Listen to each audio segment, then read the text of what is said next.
ഓൺലൈനായി കഥകളി പഠിക്കാൻ സാധിക്കുമെന്ന് കരുതുന്നവരുണ്ടോ?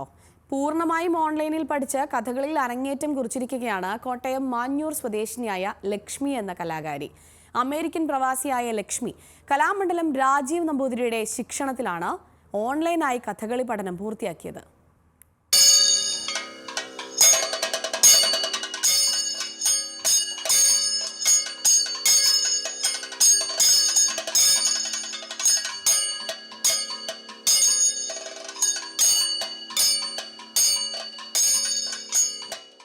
കോവിഡ് കാലഘട്ടത്തിൽ എല്ലാവരും ശാരീരികമായും മാനസികമായും സാമ്പത്തികമായൊക്കെ തകർന്നിരിക്കുന്നൊരു സമയമായിരുന്നു.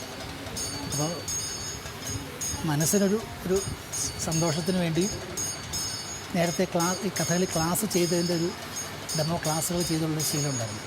അതിൻ്റെ ധൈര്യത്തിലും ഓൺലൈൻ വഴി ഒന്ന് കഥകളി ആസ്വാദന ക്ലാസ് ചെയ്താലോ എന്നൊരു ആഗ്രഹം തോന്നി.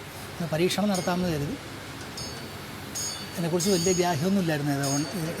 ഇങ്ങനെയുള്ള ടെക്നിക്കൽ കാര്യങ്ങളൊന്നും വലിയ പിടിയൊന്നും ഇല്ലായിരുന്നെങ്കിലും തുടങ്ങി നോക്കിയപ്പോൾ നല്ല പ്രതികരണം കണ്ടു.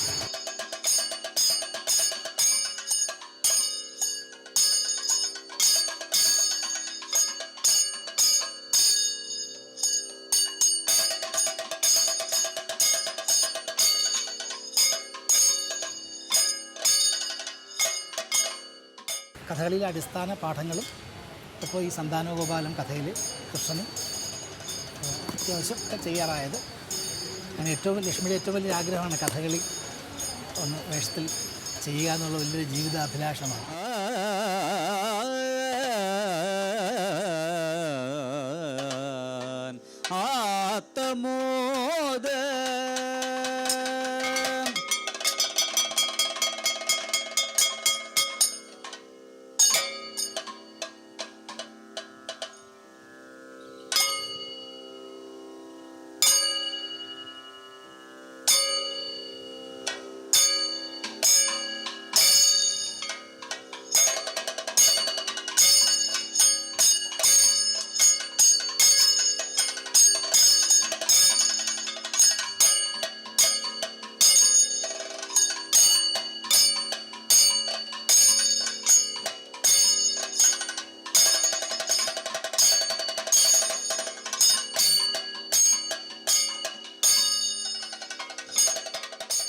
കഥകളി എപ്പോഴും മാറി ചിന്തിക്കുന്നതിൻ്റെ ഫലമായാണ് ഇപ്പോഴും അതിൻ്റേതായ പദവിയിൽ തന്നെയാണ് നിൽക്കുന്നത്.